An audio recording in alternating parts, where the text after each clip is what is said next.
નમસ્કાર, હું છું કાજલ. ડીના ન્યૂઝમાં આપનું સ્વાગત છે. વિગતવાર સમાચાર જોતા પહેલા એક નજર મુખ્ય સમાચાર પર. ધાનેરા નગરપાલિકામાં કામ કરતા 6 કર્મચારીને કોરોના પોઝિટિવ આવતા નગરપાલિકાના સત્તાધીશોએ લોકોને બિનજરૂરી નગરપાલિકામાં ન આવવા માટે અપીલ કરી.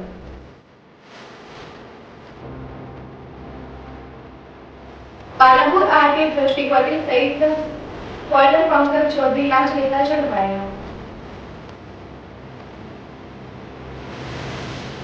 ઇકબાલગઢમાં કાંદાની દુકાનમાં આગ લાગતા અફરાતફરીનો માહોલ સર્જાયો.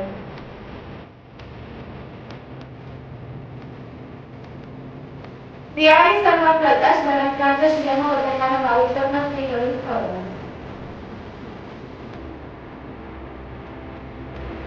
હવે જોઈએ સમાચાર વિગતવાર. ઇકબાલગઢમાં કાંદાની દુકાનમાં આગ લાગતા અફરાતફરીનો માહોલ સર્જાયો. બનાસકાંઠા જિલ્લામાં એક બાદ એક આગ લાગવાની ઘટના સામે આવી રહી છે. પહેલા ધાનેરા અને થરાદ, તે બાદ આજે ઇકબાલગઢમાં પણ ગાદલાની દુકાનમાં આગ લાગી છે. આ ગાદલાની દુકાનમાં આગ લાગતા લોકોમાં ભયનો માહોલ ફેલાયો હતો અને આગના કારણે લોકોમાં પણ ક્યાંક ને ક્યાંક ભયનો માહોલ જોવા મળ્યો હતો અને લોકોમાં અફરાતફરી સર્જાઈ હતી.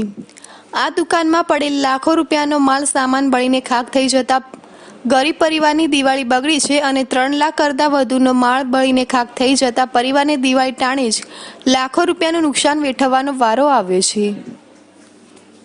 પાલનપુર આરટીઓ દ્રષ્ટિ પટેલ સહિત ફોલ્ડર પંકજ ચૌધરી લાંચ લેતા ઝડપાયા.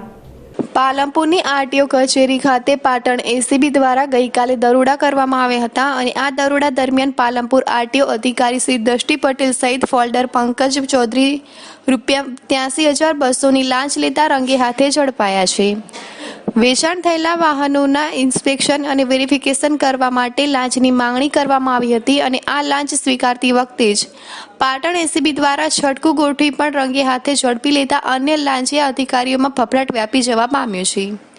બનાસકાંઠામાં ફોર્મ દીઠ ₹75 અને પાટણ જિલ્લામાં ફોર્મ દીઠ માસના ₹83,200 લેતા રંગે હાથે ઝડપાયા છે અને હજુ પણ અનેક અધિકારીઓના નામ ખુલે તેવી શક્યતાઓ સેવાઈ રહી છે. શ્રીગામ તાલુકાના લીંબોડી માઇનોર કેનાલમાં બંગાળ સર્જાતા લાખો લીટર પાણી વેડફાયું. બનાસકાંઠા જિલ્લાના સરહદી વિસ્તારમાં કેનાલમાં ગાબડા પડવાનો સિલસિલો યથાવત જોવા મળી રહ્યો છે, તો બીજી તરફ ખેડૂતો આક્ષેપ કરી રહ્યા છે કે કેનાલમાં સાફ સફાઈ કર્યા વગર જ પાણી છોડવામાં આવી રહ્યું છે, જેને લઈ વારંવાર ગાબડા પડી રહ્યા છે. સુઈગામના લીંબોડી માઇનોર એક કેનાલમાં મધરાત્રે ભંગાણ સર્જાતા લાખો લીટર પાણી વેડફાયું હતું અને ખેડૂતોના ખેતરમાં આવેલ દિવેલાના પાકમાં પાણી ફરી વળતા ખેડૂતોને પણ ક્યાંક ને ક્યાંક નુકસાન વેઠવવાનો વારો આવ્યો હતો અને આ ભંગાણ સર્જાતા પાણીનો વેડફાટ થવા પામ્યો હતો. ધાનેરા નગરપાલિકામાં કામ કરતા 6 કર્મચારીઓને કોરોના પોઝિટિવ આવતા નગરપાલિકાના સત્તાધીશોએ લોકોને બિનજરૂરી નગરપાલિકામાં ન આવવા માટે અપીલ કરી. દેશની સાથે સાથે ગુજરાતમાં પણ કોરોનાનું સંક્રમણ દિન પ્રતિદિન વધી રહ્યું છે અને કોરોનાની મહામારીને લઈ લોકો પણ ત્રાહિમામ પોકારી ઉઠ્યા છે. ત્યારે બનાસકાંઠા જિલ્લાના ધાનેરા નગરપાલિકામાં ફરજ બજાવતા 6 જેટલા કર્મચારીઓ પણ કોરોના પોઝિટિવ આવ્યા છે. 6 જેટલા કર્મચારીઓ કોરોના પોઝિટિવ આવતા નગરપાલિકાના સત્તાધીશો દ્વારા કોરોનાનું સંક્રમણ ન ફેલાય તે માટે લોકોને પણ અપીલ કરવામાં આવી રહી છે અને બિનજરૂરી લોકો નગરપાલિકામાં ન આવવા માટેની પણ અપીલ કરવામાં આવી રહી છે. ત્યારે નગરપાલિકા તરફથી લોકોને અપાતી આવશ્યક સેવાઓ તે કાયમ માટે ચાલુ રહેશે અને જો કોઈ પણ લોકોની ઇમરજન્સી નગરપાલિકામાં કોઈ પણ કામકાજ માટેની જરૂર પડે તો જે તે અધિકારી તેમજ કર્મચારીઓને ટેલિફોનિક સંપર્ક કરવાનો રહેશે અને કોઈ પણ લોકો નગરપાલિકામાં, જેથી કરીને આવનારા સમયમાં કોરોનાનું સંક્રમણ થતું અટકાવી શકાય. નગરપાલિકા ધાનેરામાં ગઈકાલે તારીખ 10/11/2020ના રોજ નગરપાલિકામાં કામ કરતા 6 કર્મચારીને કોરોના પોઝિટિવ આવેલ છે. નગરપાલિકા કચેરી એ પબ્લિક રિલેટેડ કચેરી છે, એટલે વધુ સંક્રમણ ન ફેલાય તે હેતુથી અમારા ચીફ ઓફિસર અંસારી સાહેબે અને એસડીએમ સાહેબના આદેશથી હાલ કચેરીમાં જે કર્મચારીઓના સંક્રમણમાં બીજા કર્મચારીઓ હતા એમને હોમ ક્વોરન્ટાઇન કરવામાં આવેલું છે અને ખાસ કરીને નગરના લોકોને આવશ્યક સેવાઓ પૂરતી મળી રહે એના માટે નગરપાલિકામાં વ્યવસ્થા કરવામાં આવી છે. વિશેષ કરીને જે નગરપાલિકાના સંલગ્ન કામો છે એના માટે શક્ય હોય તો ટેલિફોનિક નંબર ઉપર અમે સોશિયલ મીડિયામાં ફોરવર્ડ કર્યા છે, એટલે નંબર ઉપર સંપર્ક કરવો. માન્ય પ્રમુખશ્રી સભ્યશ્રીઓ પણ એમનો પણ સંપર્ક કરી અને આવશ્યક સેવાઓ મેળવી શકશે. પ્રજાને આવશ્યક સેવા માટે કોઈ પણ વિલંબ ન રહે તે માટે નગરપાલિકાએ સંપૂર્ણ વ્યવસ્થા કરી છે. 25/11/2020 સુધી કચેરીનું કામકાજ હાલ પૂરતું મુલતવી રહેશે. આવશ્યક ખાસ અતિ અનિવાર્ય લાગશે તો તે કામ કરવા માટેની વ્યવસ્થા ગોઠવેલી છે, જે જાહેર જનતાએ નોંધ લેવા વિનંતી છે. સમય થયું છે નાનકડા બ્રેકનો. બ્રેક બાદ જોઈશું અને કેટલાક સમાચાર. Kavya digital studio Dhanera modelling, photography અને વિડીયોગ્રાફી કરી આપવામાં આવશે. અર્જન્ટ પાસપોર્ટ તેમજ વિવિધ સાઇઝની નવી જ વેરાયટી વાળી ફ્રેમ મળશે. બર્થડે એડ પણ બનાવી આપવામાં આવશે. શુભ પ્રસંગે વિડીયોગ્રાફી તેમજ ફોટોગ્રાફી માટે સંપર્ક કરો. દુકાન નંબર 48, નવા બસ સ્ટેશનની સામે, Madhusudan market, Dhanera. Proprietor Sureshbhai Galchar. Mobile number 97 148 20026 અને 80 002 0026. બ્રેક બાદ આપનું સ્વાગત છે. શિયાળાની શરૂઆત થતાં જ બનાસકાંઠા જિલ્લામાં બટાકાના વાવેતરના બિયારણના ભાવ વધતા વાવેતરમાં ઘટાડો. શિયાળાની શરૂઆત થતાની સાથે જ બનાસકાંઠા જિલ્લામાં બટાકાના વાવેતરનું પ્રારંભ થઈ ગયું છે. છેલ્લા 5 વર્ષથી મંદીના કારણે આ વખતે વાવેતર ઘટ્યું હતું. આ વર્ષે બિયારણના ભાવ વધતા ખેડૂતોને બટાકાનું વાવેતર ઓછું કર્યું છે, પરંતુ ફરી એકવાર આ વખતે ખેડૂતોને સારા ભાવ મળવાની આશાએ બટાકાના વાવેતરની શરૂઆત કરી છે. બનાસકાંઠા જિલ્લાના ડીસા પંથક સમગ્ર ભારતમાં બટાકાના હબ તરીકે પ્રસિદ્ધ છે, ત્યારે આ વર્ષે બટાકાનું વાવેતર ફરી શરૂ થઈ ગયું છે. દર વર્ષે ડીસા પંથકમાં બટાકાનું મોટા પ્રમાણમાં વાવેતર થાય છે, પરંતુ છેલ્લા 5 વર્ષથી બટાકાના ભાવ ઓછા મળવાના કારણે આ વાવેતર ઓછું થયું હતું. ત્યારે હાલમાં બનાસકાંઠા જિલ્લામાં છેલ્લા 1 મહિનાથી બટાકાના ભાવમાં ઉછાળો આવ્યો છે અને જે બટાકા કોઈ 15 રૂપિયે ખરીદતું ન હતું તે હાલમાં 45 રૂપિયે કિલો મળી રહ્યા છે. સૌ પ્રથમવાર બટાકાના ભાવમાં ઉછાળો આવતા ખેડૂતો અને વેપારીઓમાં ખુશી જોવા મળી રહી છે. ત્યારે સતત 5 વર્ષથી બટાકાની ખેતીમાં નુકસાન વેઠવતા ખેડૂતોએ ફરી એકવાર આ વર્ષે બટાકાનું વાવેતર શરૂ કર્યું છે અને આશા છે કે ગત વર્ષમાં જે નુકસાન થયું છે તે આ વર્ષે ભરપાઈ થશે અને બટાકાના સારા ભાવ મળશે. ચાલુ વર્ષે બનાસકાંઠા જિલ્લાના ખેડૂતોએ બટાકાના વાવેતરની શરૂઆત કરી છે, પરંતુ આ વર્ષે બટાકાના બિયારણના ભાવ 2400 રૂપિયા જેટલા હોવાના કારણે બટાકાની ખેતીમાં ઘટાડો થયો છે.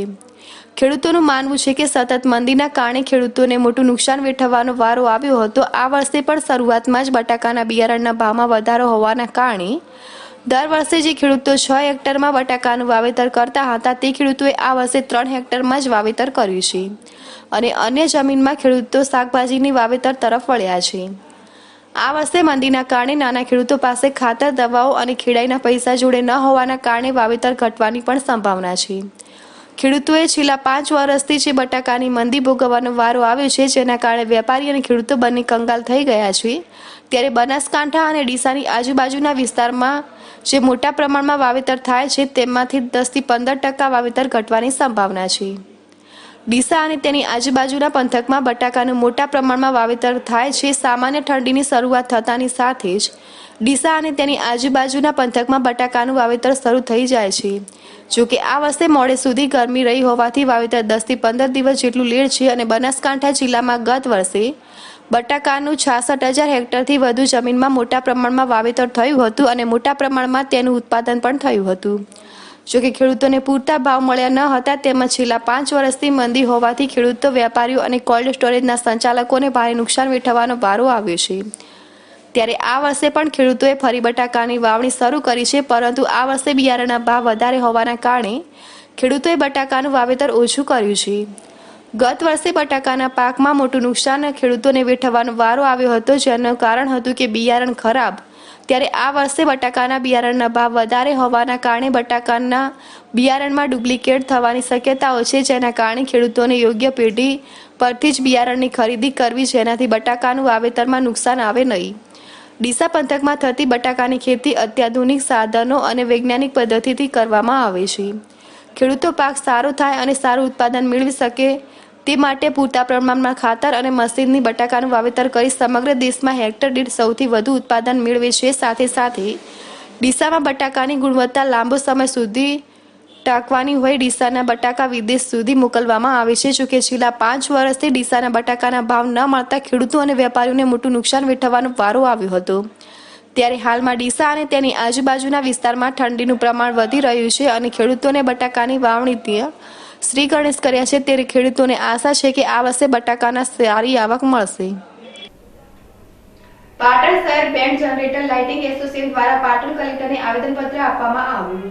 પાટણ શહેર બેન્ડ જનરેટર લાઇટિંગ એસોસિએશન દ્વારા પાટણ કલેક્ટરને આવેદનપત્ર આપવામાં આવ્યું છે. સમગ્ર ગુજરાત સહિત પાટણ જિલ્લામાં કોરોના વાયરસની મહામારી ચાલી રહી છે. ત્યારે છેલ્લા 6 મહિનાથી લોકડાઉનની અને અનલોકડાઉનના કારણે લગ્ન સહિતના સંગીતના કાર્યક્રમો બંધ છે. ત્યારે સંગીત સાથે સંકળાયેલા કલાકારોની આર્થિક પરિસ્થિતિ કથળી છે. ત્યારે રાજ્ય સરકાર દ્વારા તાજેતરમાં જ લગ્ન પ્રસંગ 200 માણસોની છૂટછાટ આપવામાં આવી છે. ત્યારે આજરોજ પાટણ શહેર બેન્ડ જનરેટર લાઇટિંગ એસોસિએશન દ્વારા પાટણ જિલ્લા કલેક્ટરને આવેદનપત્ર પાઠવવામાં આવ્યું હતું અને સરકાર દ્વારા બેન્ડ બાજા ઢોલ સહિતના વાંજિત્રો વગાડવાની છૂટક આપવામાં આવે તેવી રજૂઆત કરી હતી. જેમાં પાટણ શહેરના બેન્ડ જનરેટર લાઇટિંગ એસોસિએશનના આગેવાનો હાજર રહ્યા હતા અને આ બાબતે તાત્કાલિક ધોરણે કાર્યવાહી કરવા રજૂઆત કરી હતી.